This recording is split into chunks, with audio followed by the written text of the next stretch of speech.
Up here one more time and then I'll jump off.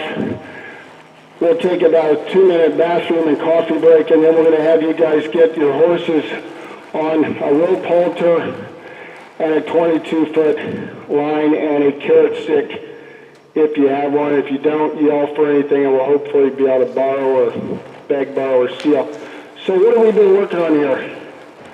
One, everything is consistent with the idea of moving away from pressure.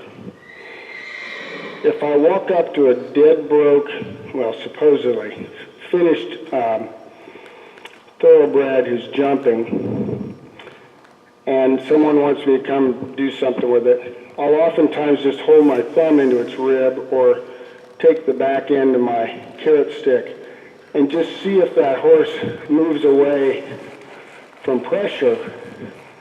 And a lot of times, none of the horses I ever find will move away from pressure. Now, how does that help in a practical way? Well, first of all, it's everything you just saw that I'm doing to, I'm just touching him with my heel, okay? And if I worked with him a little today and warmed him up a little bit, I'd have even much more immediate and soft reaction. But number two, let's say your horse gets hung up or is tied and something spooks it. If we get the horse starting to deal with the mentality to give the pressure and respect pressure and not get claustrophobic with it, if we can mentally get them more and more comfortable with dealing with pressure, they're less likely to tear that halter off going backward or hurt themselves or whatever. If they get caught up in some barbed wire, they're going to be more likely to be patient and stand there than to rip themselves out of it, okay? So we're always looking for ways to get our horses to respect pressure, but it also relates to something I mentioned to you earlier, which is very important, and that's the send concept.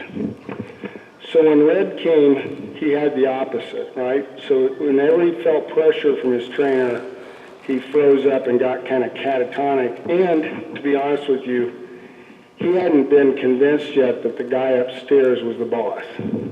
He didn't really trust it, and he was testing him because he's a smart guy, and he knows if he can get in control, he wants to be.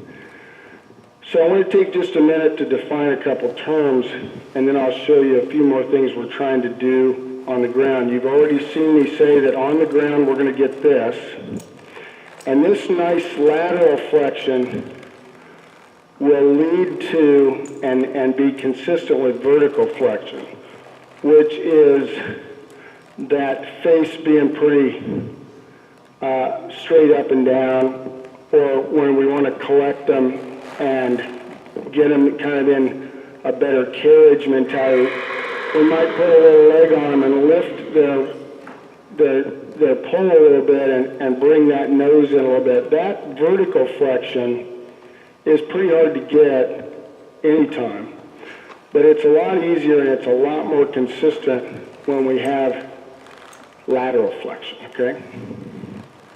Number two, we are getting a backup on the ground because a horse doesn't naturally back up much.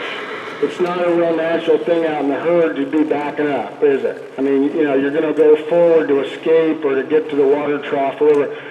So if we can get a good backup and a soft one that is willing, and he picks his feet up, puts his body where he needs to put it instead of me yanking him through the backup, then he's going to get quicker and better from an athletic point of view, but he's also mentally doing something I've asked him to do to give to pressure that isn't very natural for him.